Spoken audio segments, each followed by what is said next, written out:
Bismillahirrahmanirrahim. Alhamdulillah nahmaduhu wa nasta'inuhu wa nastaghfiruh.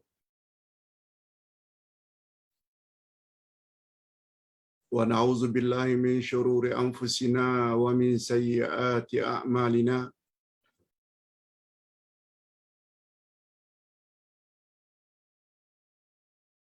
May yahdihillahu fala mudilla lahu wa may yudlil fala hadiya lahu. Asyhadu an la ilaha illallah wahdahu la syarika lah. Wa asyhadu anna Muhammadan abduhu wa rasuluh la nabiyya ba'da. Allahumma salli wa sallim ala nabiyyina Muhammad wa ala alihi wa sahbihi ajma'in, amma ba'd. Hadirin dan hadirat serta para pemirsa yang saya hormati, Assalamualaikum warahmatullahi wabarakatuh.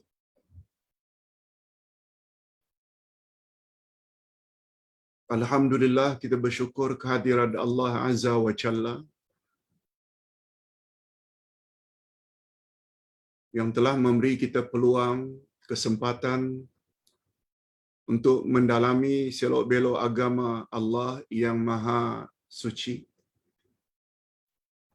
agama Allah yang Maha Mulia, yaitu agama Islam, berdasarkan Al-Quran dan Sunnah Nabi Sallallahu Alaihi Wasallam.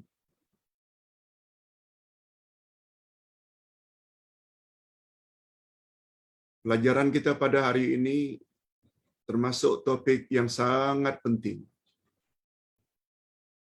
sangat mustahak.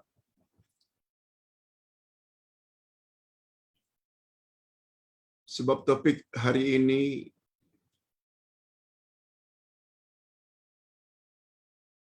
menjadi kayu pengukur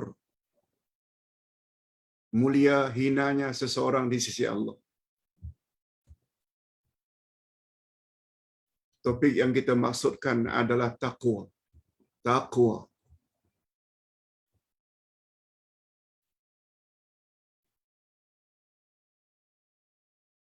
Kemuliaan manusia bukan terletak pada rupa, bukan terletak pada suku bangsa. Kemuliaan manusia juga bukan terletak pada pangkat, kedudukan, keturunan, tapi sangat ditentukan oleh ketakwaannya.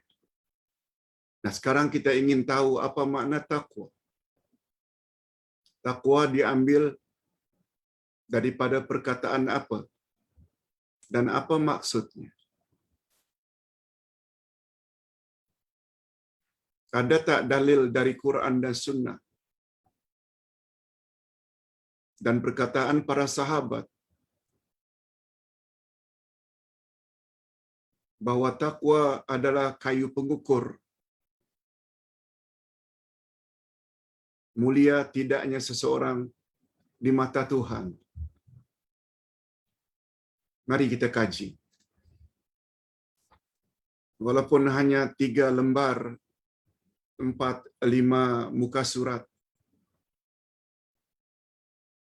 Ustaz tulis di sini sebagai wasiat yang ke-13, namun pencerahannya sangat panjang.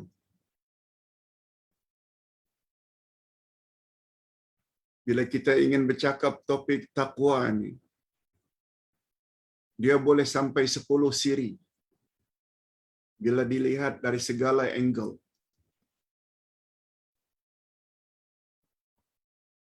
Tapi kita berpeluang untuk membahas dalam 1 jam ini saja. Oleh sebab itu, Ustaz akan sebut atau singgung beberapa hal yang Ustaz pernah sebut selama ini yang berkaitan dengan takwa. Okey, kita mula.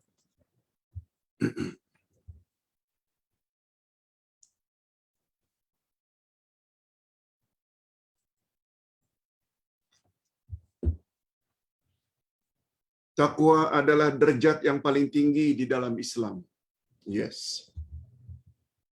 Takwa adalah derajat yang paling tinggi di dalam Islam. Hanya orang yang bertakwa saja yang lulus dan berhasil meniti siratal mustaqim. Dan hanya mereka saja orang yang layak masuk syurga.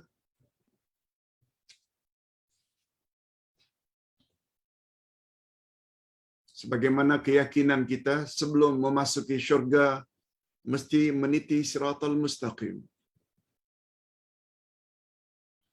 Sebagaimana kita maklumi, hanya orang yang melepasi titian siratal mustaqim saja yang layak masuk syurga.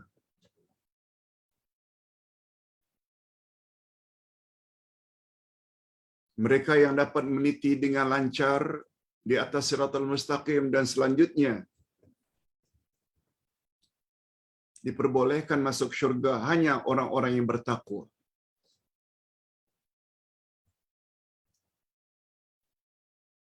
Cuma kita mesti ingat syarat untuk mendapat derajat takwa. Pegangan muttaqin artinya orang-orang yang bertakwa dalam bentuk plural jamak. Pegangan utama mereka, panduan utama mereka adalah Al-Quran dan Sunnah. Inilah rahasianya. Mengapa kita belajar tafsir Quran? Mengapa kita belajar syarah hadis? Macam mana anda ikut Quran dan hadis bila tak faham? Di dalam Al-Quran sungguh banyak isyarat tentang hakikat ini. Apa yang kita perkatakan tadi, takwalah derajat yang paling tinggi, paling mulia dalam pandangan Allah, ada dalam Quran, ada dalam hadis. Sungguh banyak. Sedangkan Nabi Muhammad sallallahu alaihi wasallam, beliau adalah imamul muttaqin, yakni leader bagi semua orang-orang yang bertakwa. Nabi Muhammad adalah pemimpin. Itu sebabnya salah satu gelaran baginda digelar atau dipanggil imamul muttaqin. Pemimpin bagi orang-orang yang bertakwa.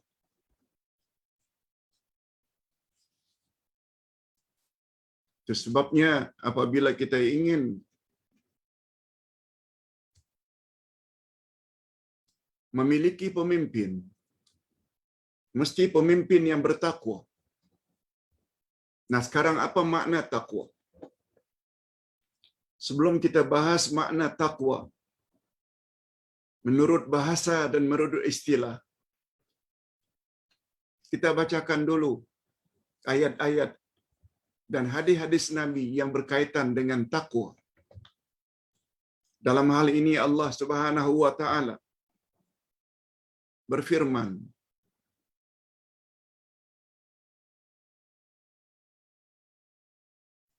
menyebut tentang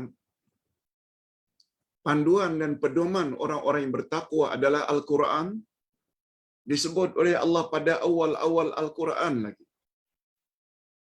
Semua kita hafal ayat ini. A'udzubillahi minasyaitonirrajim.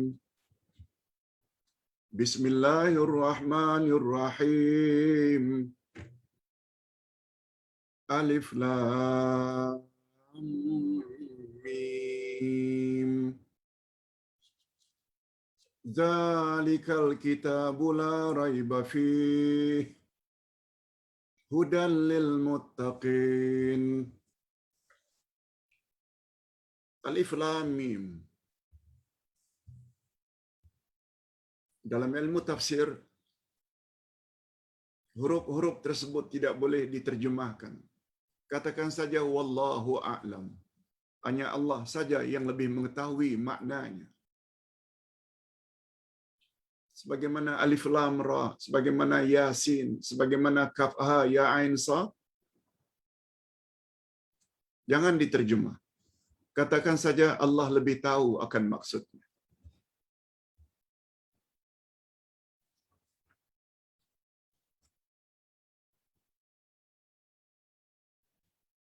Zalikal kitabu la raiba fih. Inilah kitab. Tidak ada keraguan sedikit pun di dalamnya.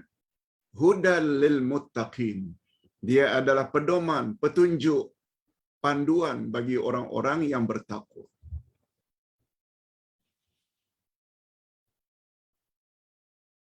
Kalau Allah dah sebut macam itu, pada awal Quran pula, karena perkara ini sangat penting untuk diberitahu, diletakkan pada awal-awal Quran. Lalu kita pula menginginkan masuk syurga. Masuk syurga mesti menjadi insan yang bertakwa. Lalu Quran yang dibaca tak faham. Bila tak faham, macam mana kita akan ikuti kehendak-kehendak Quran? Jangan bosan dengar ungkapan ini.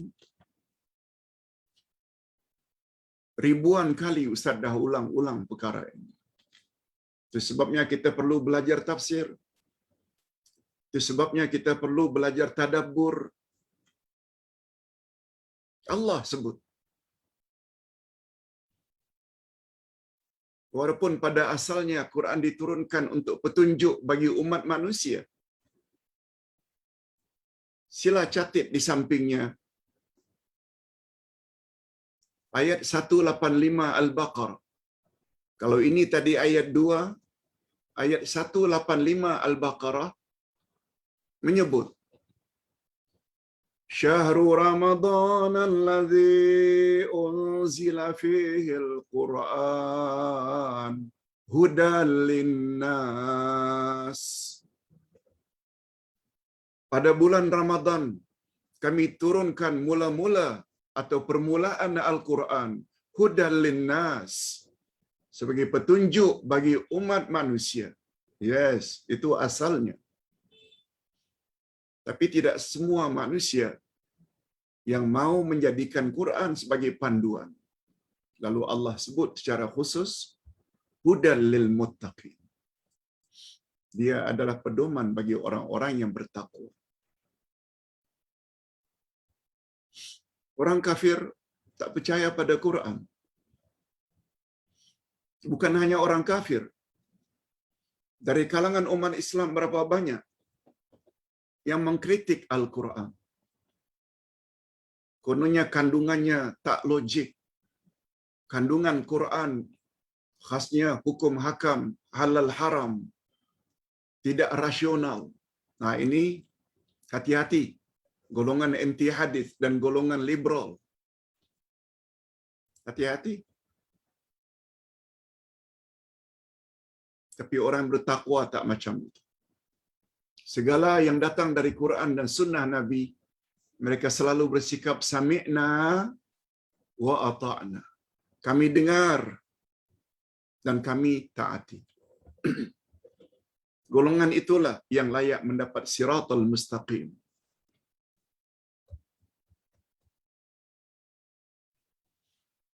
Topik siratal mustaqim kita akan bahas 2 minggu lagi insya-Allah pada wasiat yang ke-15.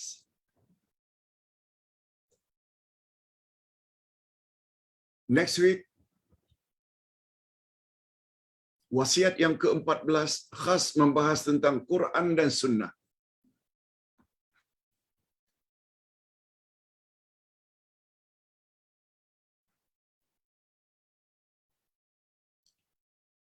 Yang kedua, Rasulullah sallallahu alaihi wasallam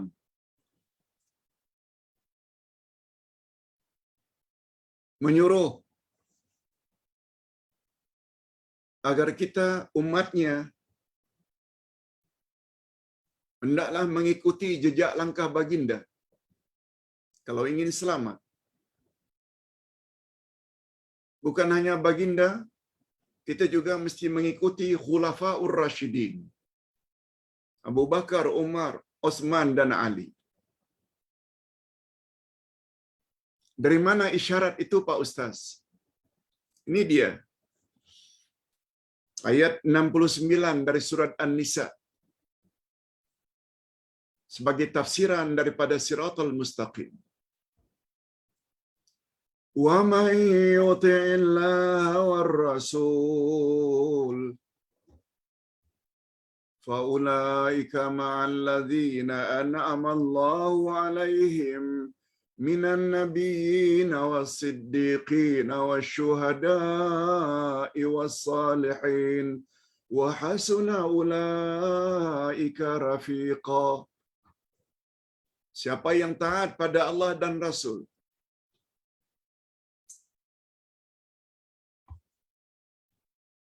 mereka kelak akan bersama di akhirat dengan orang-orang yang telah Allah beri mereka nikmat, yaitu nabi-nabi, siddiq-siddiq, syuhada, orang-orang yang mati syahid, as-salihin dan orang-orang saleh. Merekalah sebaik-baik teman. Ini adalah tafsiran daripada siratal ladzina an'amta 'alaihim.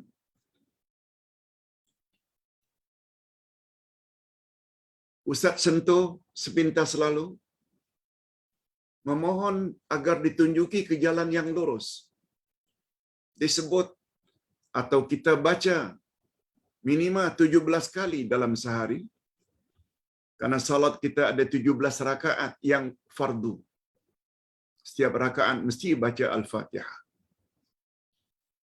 Setiap membaca Al-Fatihah mesti ada doa, tunjuki kami jalan yang lurus.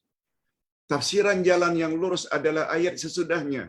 Siratal ladzina an'amta 'alaihim, yaitu jalan orang-orang yang telah Engkau beri mereka nikmat. Kita masih kabur lagi. Siapa orang-orang yang telah mendapat nikmat itu?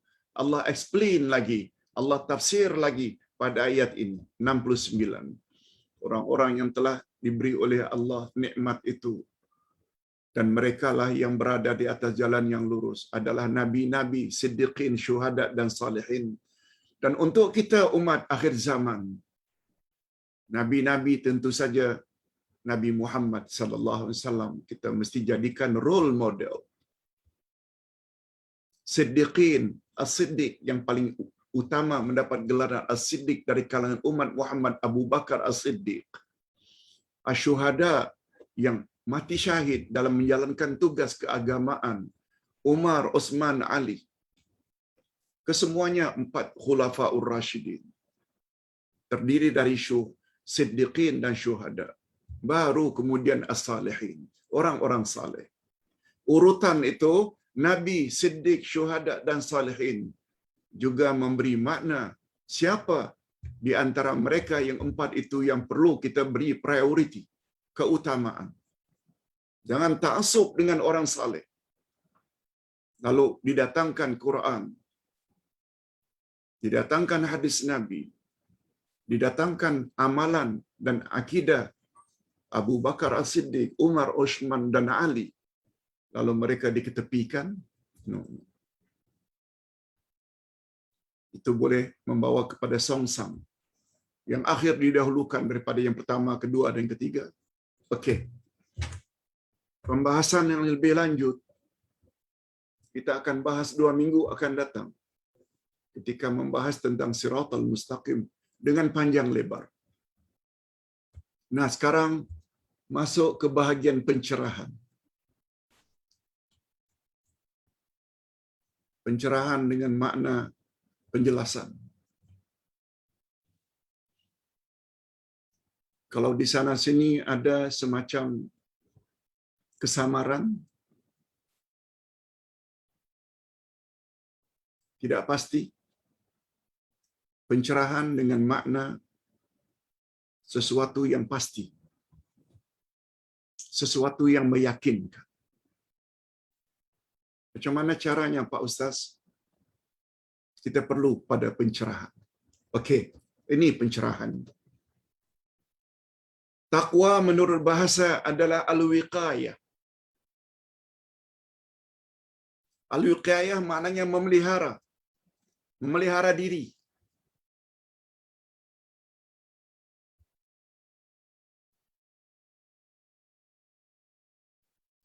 Kita jelaskan dulu apa makna al-wiqayah. At-taqwa lughatan, taqwa menurut bahasa al-wiqayah. Taqwa menurut bahasa ialah memelihara diri.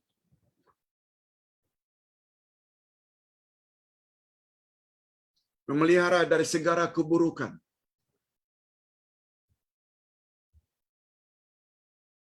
Sebabnya ada pepatah dalam bahasa Arab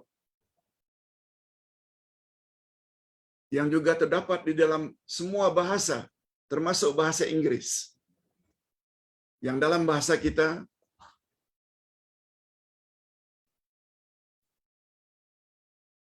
memelihara diri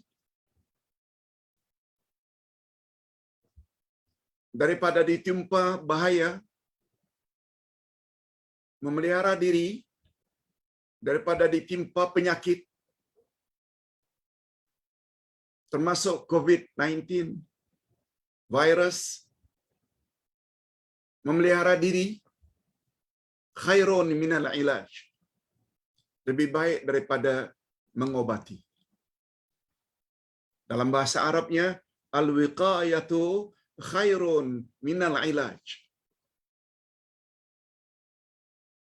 Memilih sikap preventif, memelihara diri, itu adalah lebih baik daripada merawat atau mengobati. Itu sebabnya bila kita keluar rumah berjalan, kita pakai slipper. Ingin melindungi kaki kita daripada luka, terpijak benda-benda tajam.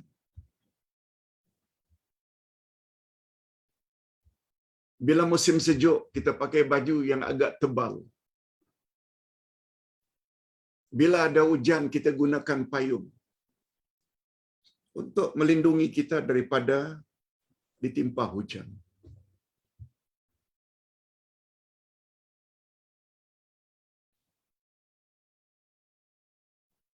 Supaya kulit kita tidak rosak. Setengah-setengah orang gunakan sunblock dan lain-lain. Semuanya itu tindakan yang bersifat preventif. Al-wiqayah.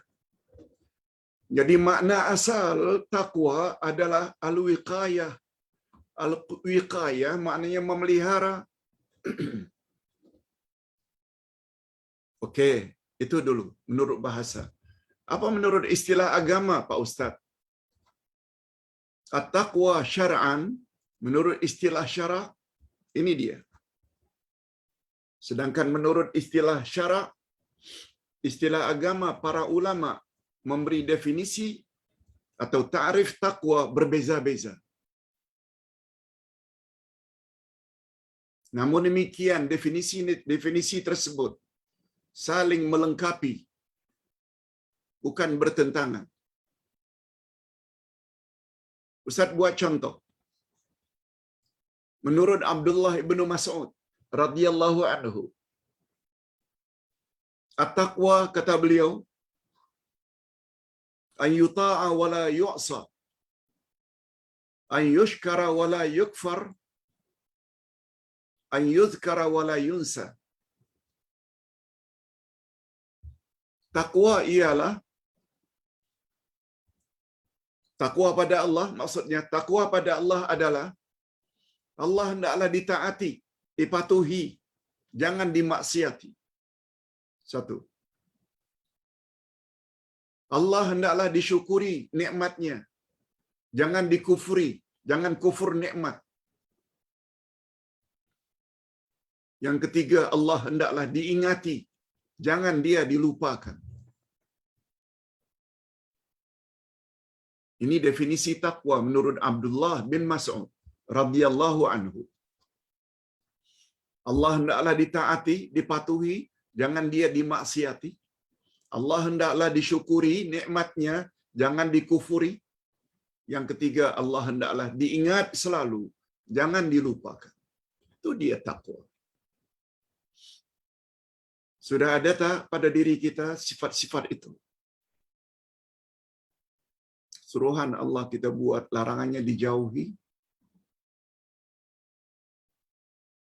dan kita tidak mau dan tak suka buat dosa maksiat. Nikmat Allah, nikmat kesihatan, nikmat masa lapang, kita syukuri dengan menghadirkan diri dalam majlis ilmu seperti ini. Jangan dikufuri. Walaupun ada masa kerjanya tidur saja, lebih suka nonton TV, tayangan yang bukan-bukan. Dan yang ketiga, Allah hendaklah diingati selalu, tak kira di mana kita berada.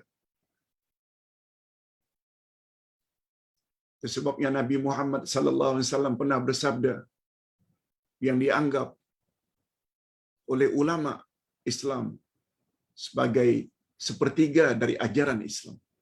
Apa dia? Ittaqillaha haitsuma kunta. Bertakwalah kamu kepada Allah, tak kira di mana kamu sedang berada. Berada di Malaysia,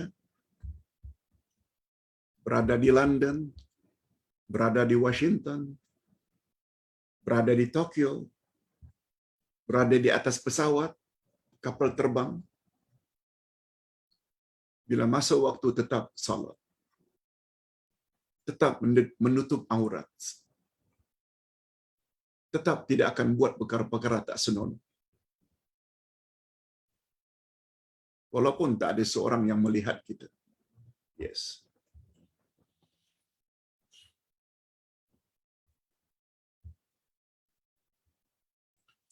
Menurut Umar ibn Khattab pula, beliau pernah ditanya, ya Amirul Mukminin, apa itu takwa? Izinkan Ustaz untuk menjelaskan secara bebas saja. Sebab Ustaz yang tulis, habis subuh tadi Ustaz baca dulu sebelum Ustaz beri kuliah. Ya Amirul Mukminin Umar ibn Khattab radhiyallahu anhu, apa itu takwa? Umar jawab. Jawaban Umar dalam bentuk pertanyaan.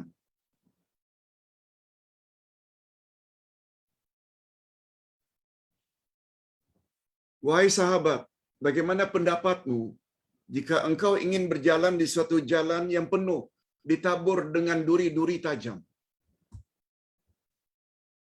Kau ingin berjalan ke suatu tujuan. Lalu tujuan yang engkau akan lalui itu ditabur dengan duri-duri tajam. Tapi engkau mesti jalan juga. Jawab sahabat, tentu saja saya perlu berhati-hati ketika berjalan supaya tidak terpijak duri-duri tajam. Apa komen Umar? Yes. Sikap itu tuh yang namanya takwa. Sikap berhati-hati selalu dalam hidup ini. Ustaz buat contoh. Masuk supermarket, masuk mall, khasnya supermarket, bawa troli, kita ingin beli. Sebelum barang makanan yang kita ingin beli, kita tengok dulu kandungannya. Pertama, ada halal atau tidak? Sekedar usaha. Kemudian kandungannya, ada tak unsur-unsur yang haram?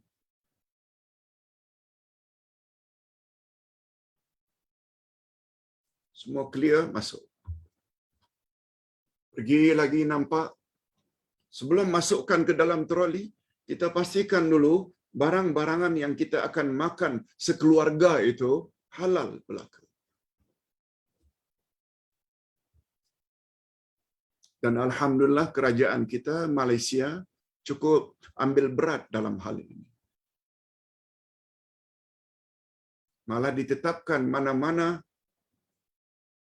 supermarket bila jual daging-daging haram, mesti ada label tidak halal. Supaya umat Islam berhati-hati. Sebagai contoh, sikap demikian itulah yang dipanggil dengan takwa. Tapi andai kata ambil troli, mana yang sedap saja, balun, tanpa diperiksa halalnya ada tak, kandungannya semuanya okey tak, itu bukan orang yang bertakwa. Menurut Umar ibn Khattab radhiyallahu anhu. Sikap berhati-hati. Okey, kita teruskan.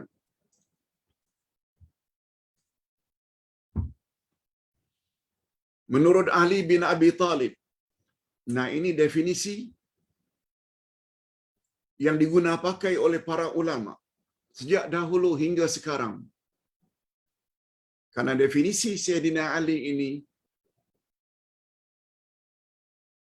sangat tepat, ringkas dan padat. Kata Sayyidina Ali, at-taqwa al-imtithalu bil awamir wal ijtinabu bin nawahi. Takwa ialah kamu buat apa yang Allah suruh dan kamu jauhi apa saja yang Allah larang.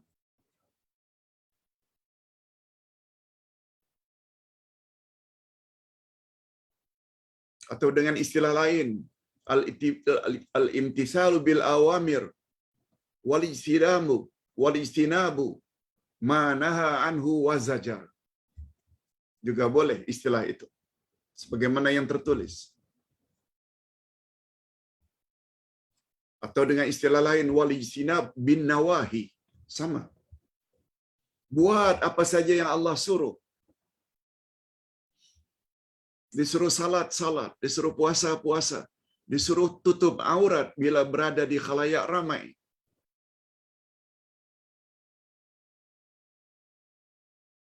Mencari rezeki yang halal untuk dibawa ke rumah agar dimakan oleh anak isteri. Suruhan. Laksanakan. Pada masa yang sama, jauhi larangan-larangan Allah. Jangan berzina, jangan minum arak, jangan berjudi, jangan rasuah, jangan berbohong, jangan durhaka pada mak bapa, jangan meninggi suara, jangan menyakiti hati ibu bapa. Jauhi. Bila itu awak sudah lakukan, awak termasuk orang yang bertakwa. Jadi definisinya atau ta'rifnya ringkas tapi padat.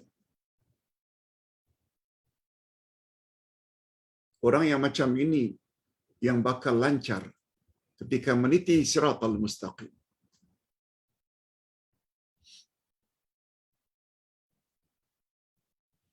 Cuma macam mana hendak mentaati Allah, buat suruhannya. Andai kata arahan-arahan Allah dalam Quran, arahan-arahan Nabi dalam hadis tak faham, macam mana nak menjauhi larangan Allah dan larangan Nabi terhadap Al-Quran dan Sunnah tak faham? Itu sebabnya semalam kita sebut. Di situ perlunya kita kepada buku seperti ini, ke arah memahami Al-Quran dan Al-Hadis. Ustaz tunjuk buku-buku ini bukanlah promote untuk dibeli. Tidak. Sekedar nak beritahu. Salah satu cara baca buku. Banyak membaca. Agama Islam adalah agama yang sangat menganjurkan agar banyak membaca. Apa buktinya Pak Ustaz? 5 ayat pertama turun pada Nabi. Iqra bismi rabbikal ladzi khalaq. Iqra wa rabbukal akram.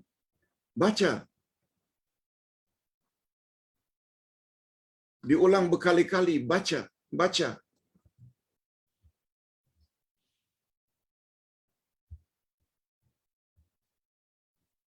Kata Imam Al-Maraghi, ulama tafsir dari Mesir, Syekh Ahmad Mustafa Al-Maraghi dalam kitab tafsirnya Al-Maraghi, makna baca ada dua.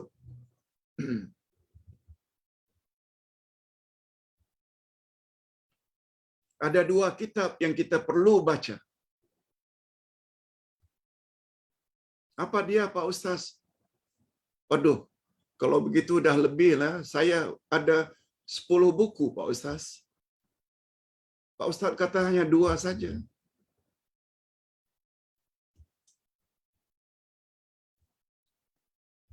Tunggu dulu. Dengar penjelasan ini. Yang pertama sekali, kata Imam Al-Maraghi, kitabun makhluk. Kitab makhluk. yakni baca makhluk-makhluk Allah. Baca di sini dengan makna selidiki, research.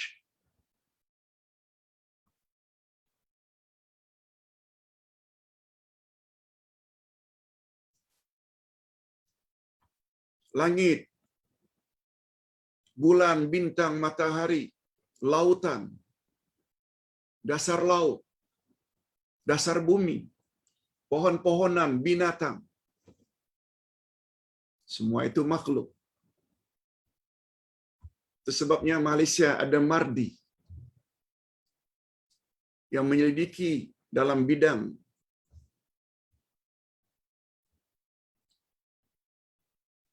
hewan, tumbuh-tumbuhan, durian ini dicampur dengan durian ini, dikawinkan akan jadi jenis durian yang lain. Binatang ini dikawinkan dengan binatang ini, maka muncullah binatang ini. Dikaji. Sebagaimana Ustaz difahamkan, kajian ini cukup meluas di negeri seberang, Thailand. Itu maknanya mereka baca kitab makhluk. Binatang, tumbuh-tumbuhan. Sampai penyelidikan keluar angkasa oleh astronaut, pakar luar angkasa. Itu semuanya kajian. Itu maknanya mereka baca kitab makhluk. Tapi jangan lupa ada satu lagi kitab. Kitab munazzal. Kitab munazzal. Kitab yang diturunkan dari langit. Dan kitab yang diturunkan dari langit pula ada dua. Untuk umat Nabi Muhammad sallallahu alaihi wasallam, yaitu Quran dan hadis. Sebab Nabi Muhammad sallallahu alaihi wasallam pernah menyebut tentang dirinya. Apa kata Nabi? Unzila alayyal Qur'an wa misluhu ma'ah. Telah diturunkan kepadaku Al-Quran dan yang semisal dengannya. Quran, ya Quran. Dan sepakat ulama hadis mengatakan yang semisal dengannya adalah hadis Nabi, sunnah Nabi. Sebab hadis Nabi juga wahyu. Sebagaimana firman Allah pada ayat 3 dan 4 dari surat An-Najmi. Wa ma yantiqu 'anil hawa in huwa illa wahyun yuha. Tidaklah dia Muhammad itu bercakap berdasarkan hawa nafsunya. Tapi semua percakapan Nabi adalah wahyu. Ini dikuatkan lagi oleh ayat yang terakhir dari surat Al-Kahfi. Jangan lupa hari ini hari Jumaat baca surat Al-Kahfi. Mungkin ada yang baca separuh semalam, separuh pagi tadi, belum habis lagi, nanti habis Jumat. Sampai nanti, habis asar pun boleh. Itu namanya hari Jumat. Apa kata Allah pada ayat yang terakhir? Ayat 110 Al-Kahfi. Qul innama ana basyarum mislukum yuha ilayya. Katakan, hai Muhammad, kepada umatmu, aku adalah manusia biasa seperti kamu. Kamu ada ibu bapa, aku juga ada ibu bapa. Kamu makan minum, aku juga makan minum. Kamu kawin, aku juga kawin. Kamu ada anak, aku juga ada anak cucu.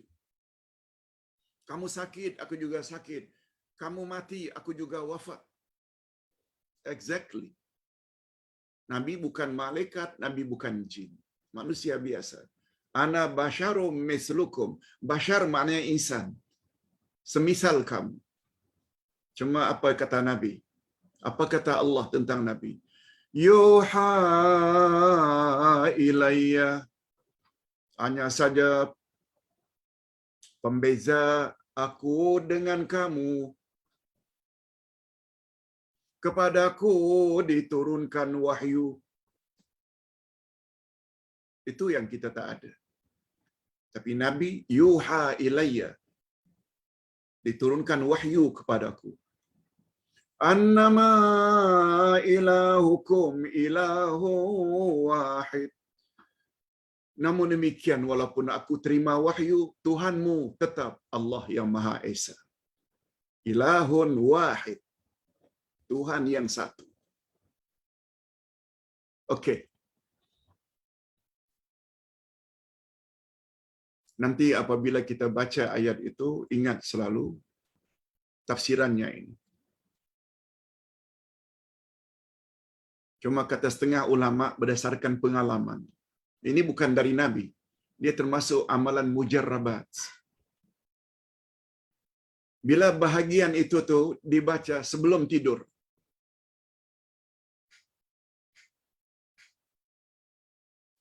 Setkan di minda mau bangun jam berapa? Jam 4:30. Kita akan bangun jam 4:30. Exactly. Bila sebelum tidur kita baca ayat tersebut. Sebahagian saja dari ayat 110. Bermula qul innama ana basyarum mislukum yuha ilayya annama ilahukum ilahu wahid. Sampai situ saja. Tak perlu baca sambungannya. Faman kana yarju liqa'a rabbih falyamal amalan salihan wala yusyrik bi ibadati rabbih ahada. Ustaz dari muda-muda dulu lagi sudah amalkan itu. Walaupun kita pakai alam, pasang juga alam, 1 minit sebelum alam berbunyi, dah terbangun sendiri. Begitu hebatnya, powernya ayat tersebut. Baik. Yang Ustaz maksudkan, yang kita perlu baca Al-Quran, yang kita perlu baca Iqra itu, berapa kitab tadi? 2. Pertama, kitab makhluk, tak kiralah buku matematik, geografi, buku ilmu hayat, ilmu tentang jin, ilmu tentang malaikat, ilmu tentang semua itu makhluk. Dan jangan lupa satu lagi kitab yang Allah turun dari langit. Kitab yang diturun dari langit untuk umat Nabi Muhammad ada 2, Quran dan sunnah Nabi sallallahu alaihi wasallam. Okey. Kita teruskan. Dan barangkali ini pula lah rahasianya. Dan barangkali inilah pula rahasianya. Ucapan Abu Bakar As-Siddiq. Ini kita dah sebut tadi. Siddiqin ini Abu Bakar. Orang yang perlu kita jadikan contoh, teladan selain Nabi Muhammad sallallahu alaihi wasallam. Malah Khulafaur Rasyidin yang 4 itu perlu kita contohi sebab kita dah belajar pada buku 1.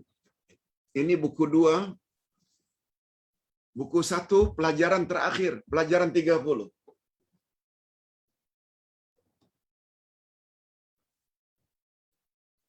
Buku merah ini. Pelajaran 30 kita sebut. Yaitu wasiat Nabi Muhammad sallallahu alaihi wasallam. Yes, wasiat Rasulullah.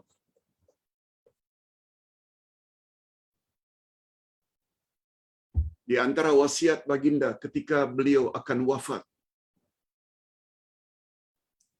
Ketika diminta oleh para sahabat, tolong sampaikan atau tinggalkan wasiat untuk kami ya Rasulullah. Apa kata Nabi?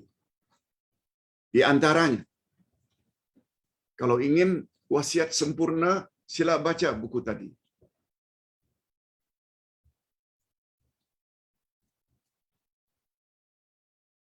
Itu sebabnya kadang-kadang pertanyaan jemaah seperti semalam ditanya, Pak Ustaz, apa itu ibadat?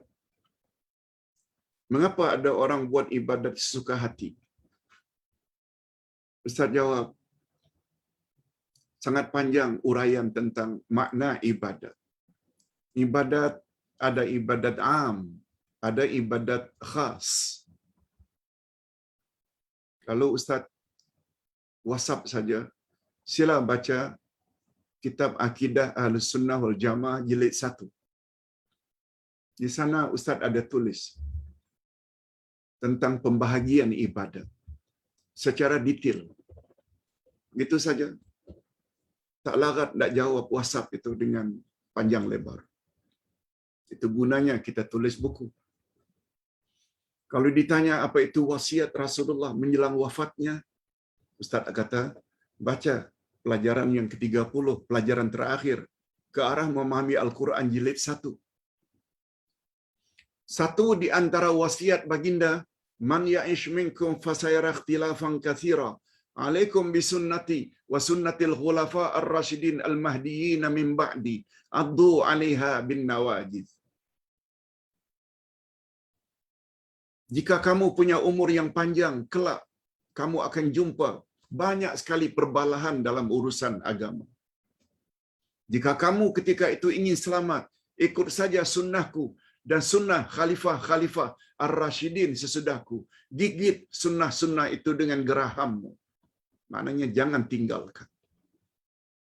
Nabi mention, kita bukan hanya ikut sunnah Nabi, tapi juga sunnah khulafaur rasyidin. Khulafaur rasyidin termasuk Abu Bakar As-Siddiq, termasuk Umar, Utsman, Ali, asy-syuhada, sebagaimana yang kita sebutkan tadi. Allahu Akbar.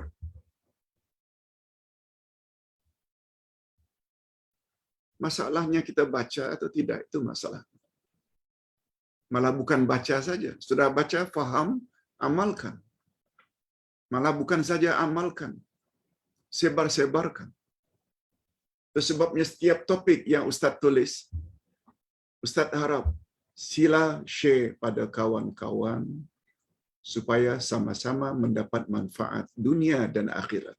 InsyaAllah. Setiap topik Ustaz tulis itu. Sebab itu cara di antara cara kita berdakwah kepada orang lain. Khasnya kepada orang yang kita kasihi. Okey. Sekarang kita berbalik kepada barangkali inilah pula rahasianya ucapan Abu Bakar As-Siddiq. Bila ditanya mengapa Abu Bakar, Pak Ustaz? Tadi Ustaz dah jelaskan. Bukan saja beliau Khulafaur Rasyidin nomor 1, malah beliau adalah 10 orang sahabat Nabi yang terletak pada ranking yang tertinggi, nomor 1. Orang yang dijamin masuk syurga. Yang kita tak boleh ikut ni penyanga. Yang kita tidak boleh ikut ni orang kafir. Orang yang tak percaya Tuhan.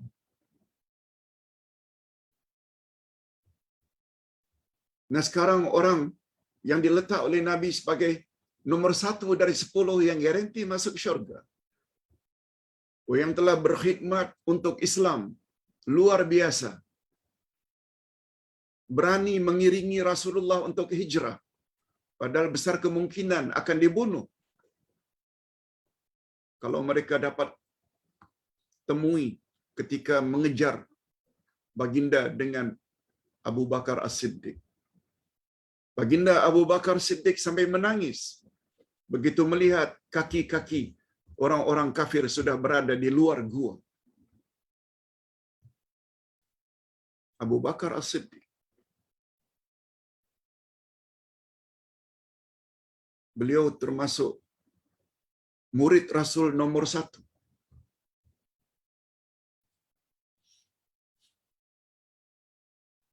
Apa kata Abu Bakar ketika menyebut tentang takwa? Ini Ustaz selalu sebut. Kata Abu Bakar, az-zulumatu khamsun wa surjulaha khamsun. Gelap ada 5 dan pelita yang meneranginya juga ada 5. Kita sebut satu-satu. Ad-dunya zulma. Dunia ini gelap. Wa sirajulaha at-taqwa. Pelita yang menerangi dunia adalah takwa. Ini lawannya. Dunia ini gelap, boleh membawa manusia kepada kesesatan, sebab sungguh banyak godaan-godaan yang boleh membawa kita terjerumus. Tapi insya Allah, berkat adanya ketakwaan pada diri seseorang, dia dapat cahaya. Dia dapat cahaya. Apalagi dia selalu disinari oleh sinar Quran dan sunnah Nabi sallallahu alaihi wasallam.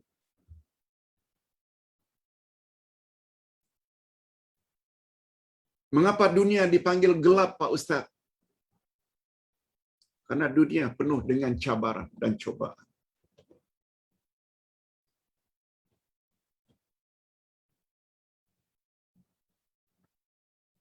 Baik macam mana pun kita akan dicoba. Sebagaimana kita baca dalam akhbar. Satu orang ustaz yang mulia, yang masih muda, bertubi-tubi mendapat fitnah. Sejak dari pemergian beliau ke Palestin, dan terakhir pula beliau dituduh yang bukan-bukan. Semua kita tahu, tak perlu Ustaz sebut namanya. Sampai dipanggil ke Bukit Aman. Sampai rumahnya diperiksa. Padahal beliau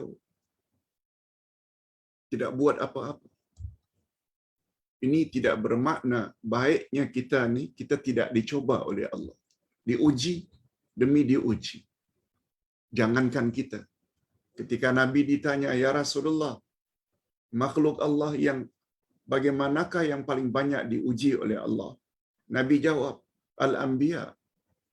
Para nabi yang paling banyak diuji. Semaman, kemudian siapa lagi? Nabi jawab, orang-orang saleh. Kemudian Nabi jawab, makin kuat pegangan agama seseorang, semakin banyak dia diuji. Ini dunia. Cara untuk menghindarkan kegelapan itu, supaya kita berada di dalam cahaya, sebab bila kita berjalan dalam gelap ada cahaya, insya Allah kita tidak akan sesat. Tidak akan masuk ke dalam longkang, karena ada cahaya. Nah, bila ditanya mengapa cahaya itu justru takwa, Pak Ustaz? Senang saja jawabannya.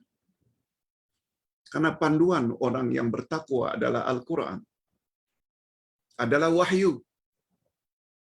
Wahyu pula terbagi 2, Quran dan sunnah Nabi. Macam mana takwa itu? Orang yang dalam hidupnya selalu berpandukan Quran dan Sunnah, mereka dikatakan oleh Nabi tidak akan sesat. Mengapa dipanggilkan cahaya oleh Abu Bakar As-Siddiq? Coba dengar pandangan Ustaz. Boleh setuju, boleh tidak. Tapi Ustaz memahami begini. Al-Quran adalah kalamullah. Wahyu adalah daripada Allah. Yang diturunkan kepada insan bernama Muhammad melalui malaikat Jibril. Allah punya ucapan wahyu, Jibril yang bawa kepada insan yang paling mulia bernama Muhammad,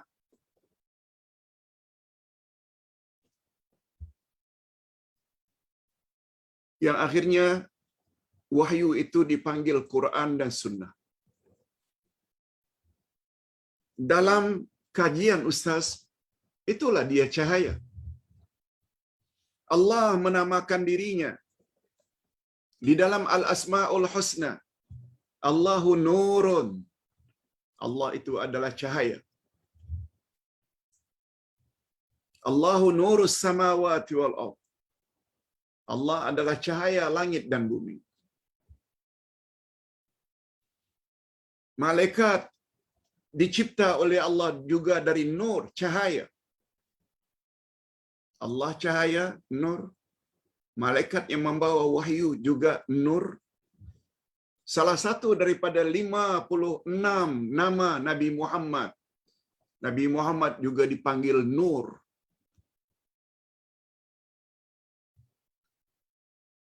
Karena kedatangan baginda membawa cahaya dari kegelapan jahiliyah kepada terang benderang, yaitu Islam. Allah Nur, malaikat Nur, Nabi Muhammad Nur. Al-Quran juga salah satu namanya adalah Nur. Sebab bila kita berpandukan Quran, kita tidak akan sesat. Dan Nabi membuat kenyataan, telah diturunkan kepadaku Al-Quran dan yang semisal dengannya, yaitu hadis. Hadis juga nur. Apalagi kata Nabi, taraktu fikum amraini in amsaktum bihima lan tadillu abada, Al-Quran wa sunnati. Aku tinggalkan dua pedoman untuk wahai umat, selagi kamu berpegang teguh, kamu tidak akan sesat selama-lamanya. Quran dan hadis. Hadis nur, Quran nur, Nabi Muhammad nur, malaikat Jibril nur, Allah nur. Allahu Akbar. Di mana datang sesatnya? Di mana datang gelapnya? Dunia adalah gelap. Pelita yang menerangi dunia adalah takwa. Itu sebabnya kalau di Indonesia tertera di dalam perlembagaan, syarat jadi pemimpin hendaklah orang yang bertakwa. Takwa maknanya takut Tuhan. Takut pada Allah.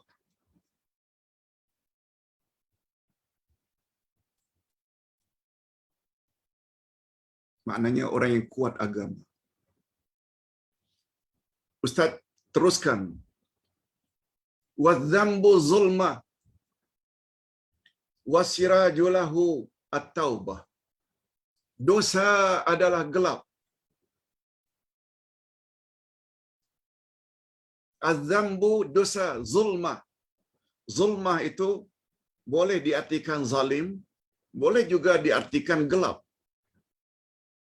Sebagaimana firman Allah pada ayat 257 Al-Baqarah.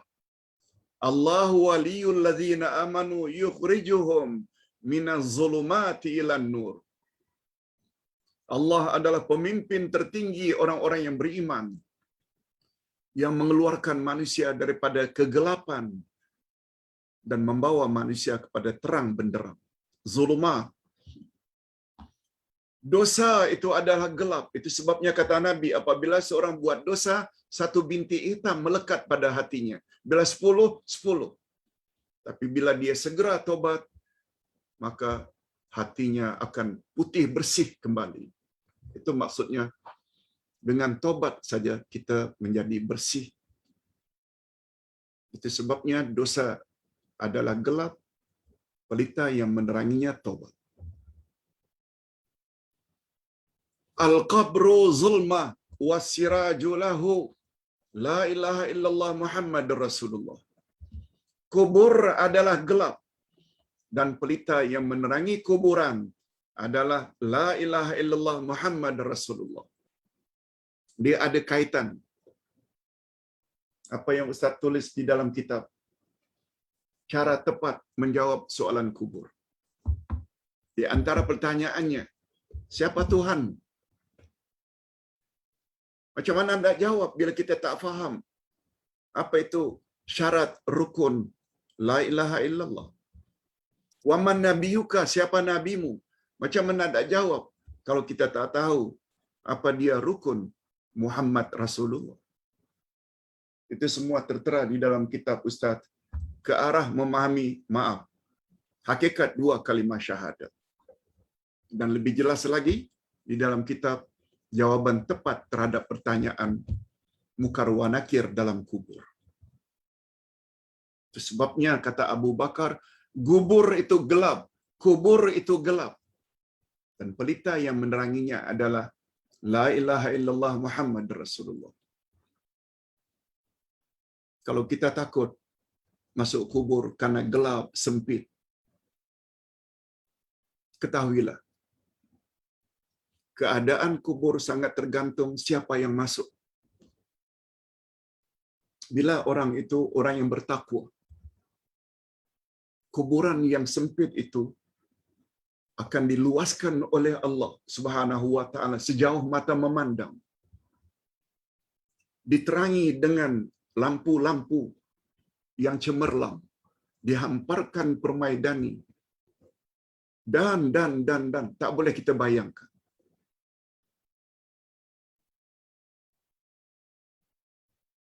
Jangan hanya ingat kubur itu sempit, kubur itu gelap. No. Sempit dan gelap itu untuk orang kafir atau untuk orang Islam yang banyak buat dosa. Kita berdoa mudah-mudahan Allah Subhanahu wa taala jadikan kubur kita sebagai taman-taman syurga. Itu sebabnya ada doa, Allahumma ja'al qabrahu rawdatan min riyadil jannah wa la taj'al qabrahu hufratan min hufarin niran. Ya Allah, jadikanlah kuburannya bagaikan taman-taman syurga. Tolong jangan engkau jadikan kuburannya bagaikan kawah dari kawah-kawah api neraka. Ini memberi isyarat. Keadaan kubur itu walaupun nampak di atasnya sama saja, tapi di bawah itu beza. Tergantung pada siapa yang masuk. Ingin dapat cahaya terang benderang, luas, ikuti panduan-panduan ini. Mesti jadi insan yang bertakwa. Mesti la ilaha illallah itu mantap. Muhammad Rasulullah itu mantap. Ingat, rukun dua kalimah syahadat ada 3. Ucap dengan lidah, asyhadu alla ilaha illallah wa asyhadu anna Muhammad Rasulullah. Yang kedua, at-tasdiqu bil qalbi, benarkan dengan hati tanpa ragu Allah Tuhan kita, Muhammad Rasul kita. Nah, yang terakhir, al-amal bil arkan. Kita mesti laksanakan tuntutan dua kalimah syahadat. Asyhadu alla ilaha illallah, kita disuruh taat Allah. Wa asyhadu anna Muhammad Rasulullah, mesti taat Muhammad Rasulullah. Ikut sunnahnya. Jauhi larangan Allah, jauhi larangan Rasul. Itu sebabnya bila hanya ucap dua kalimah syahadat, walaupun memahami maknanya tiada Tuhan berhak disembah melainkan Allah dan Nabi Muhammad Rasulullah, tapi bila tidak dilaksanakan, kita tergolong ke dalam golongan orang-orang yang cakap tak serupa bikin. Mereka lebih layak dipanggil munafik, hipokrit, bukan mukmin. Mukmin mesti penuhi. Sebut dengan lidah, benarkan dengan hati, laksanakan dengan anggota. Baru namanya mukmin. Mudah-mudahan dengan belajar seperti ini kita akan termasuk ke dalam golongan orang-orang yang diberi kelapangan dan cahaya di dalam kubur. Nah, baru 3. Yang keempat, wal akhiratu zulma wasirajulaha al-amalus salih. Akhirat juga adalah gelap. Dan pelita yang menerangi hari akhirat kita adalah amal saleh. Kita juga sudah belajar. Amal yang diterima oleh Allah. Lengkap.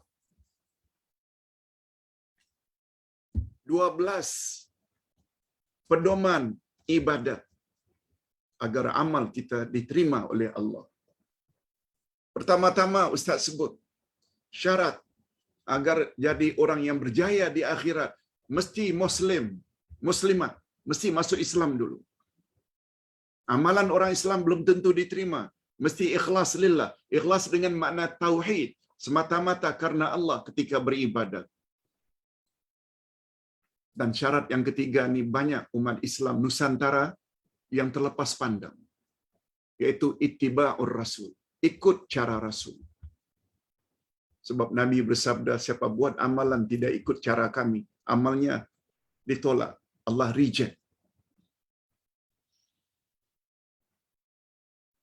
Semua buku-buku Ustaz berkisar ini saja. Kenal Allah, kenal Rasul, kenal selok-belok agama, dari sudut akidahnya, fiqhnya, akhlaknya, insya-Allah. Bukan dengan tujuan berbangga, tidak. Pertama sekali, supaya Ustaz dan keluarga yang buat kerja ini, Ustaz tulis, keluarga edit, anak-anak tolong berurusan dengan percetakan. Kita adakan Shopee, saban hari permintaan luar biasa. Sampai 50 bungkus, sampai 75 bungkus tiap-tiap hari. Kadang-kadang 25 bungkus tiap-tiap hari. Melayan permintaan, dan kita yakin ini semua kalau kita lakukan dengan ikhlas akan dapat ganjaran banyak nanti di sisi Allah. Oleh sebab itu, keyakinan tersebut Ustaz war-warkan. Karena Ustaz juga akan kirim kepada markas-markas tahfiz. Mana-mana pihak yang memerlukan kitab tersebut, Ustaz akan kirim secara percuma, dan Ustaz ambil daripada duit-duit yang bapa-bapa dan ibu-ibu serta para pemirsa masukkan dalam akaun. InsyaAllah, jangan bimbang. Ustaz cukup amanah dalam hal ini, sangat takut menyalahgunakan dana kitab Uday, dana dakwah. Kita kongsi dengan tim yang membantu Ustaz. Semuanya tujuan kita adalah akhirat, ganjaran di sana. Dan Ustaz Syekh, kalau ada jemaah yang ingin sama-sama, mari sumbang. Walaupun RM10, RM5, RM20, insya-Allah tidak sia-sia di sisi Allah. Wa man kana wa may ya'mal mithqala dzarratin khairan yarah. Siapa buat amal walaupun sebesar atom, kecilnya kebaikan, niscaya dia akan lihat di akhirat nanti. Okey. Kita dah sebut, dunia adalah gelap. Pelita yang meneranginya adalah takwa. Dosa adalah gelap. Pelita yang meneranginya taubat. Kubur adalah gelap. Pelita yang meneranginya la ilaha illallah Muhammadur Rasulullah. Akhirat adalah gelap. Pelita yang meneranginya amal soleh. Nah, yang terakhir, Titian siratal mustaqim juga gelap. Dan pelita yang meneranginya adalah yakin. Yakin. Hanya saja penjelasannya yakin. Yakin tidak boleh datang dengan sendirinya, tiba-tiba. Keyakinan tidak boleh datang melalui mimpi. Keyakinan tidak boleh kita perolehi melalui bisikan-bisikan halus. No. Keyakinan kita hanya akan perolehi dengan belajar. Sama ada belajar melalui pendengaran ceramah kuliah seperti ini,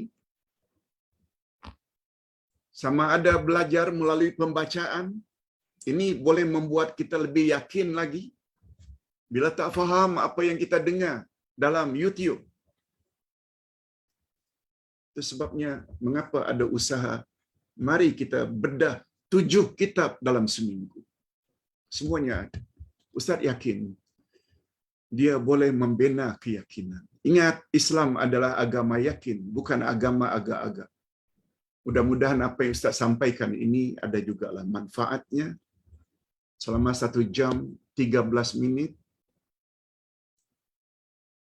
kita akhiri dengan doa. Alhamdulillahirabbil alamin. Wassalatu wassalamu ala asyrafil anbiya'i wal mursalin wa ala alihi wa sahbihi ajma'in. Ya Allah, ya Tuhan kami mohon kepadamu ya Allah, kiranya Engkau berilah kami pemimpin yang bertakwa. Takwa dengan makna sebagaimana yang kami dengar penjelasannya pada pagi ini. Selalu diartikan takwa itu kepada orang yang takut kepada Allah. Dan ekoran daripada rasa takut, mereka akan buat apa saja yang Allah suruh dan mereka akan jauhi apa saja yang Allah larang. Ya Allah, ya Tuhan kami, derajat takwa adalah derajat yang paling tinggi sesuai dengan firman-Mu.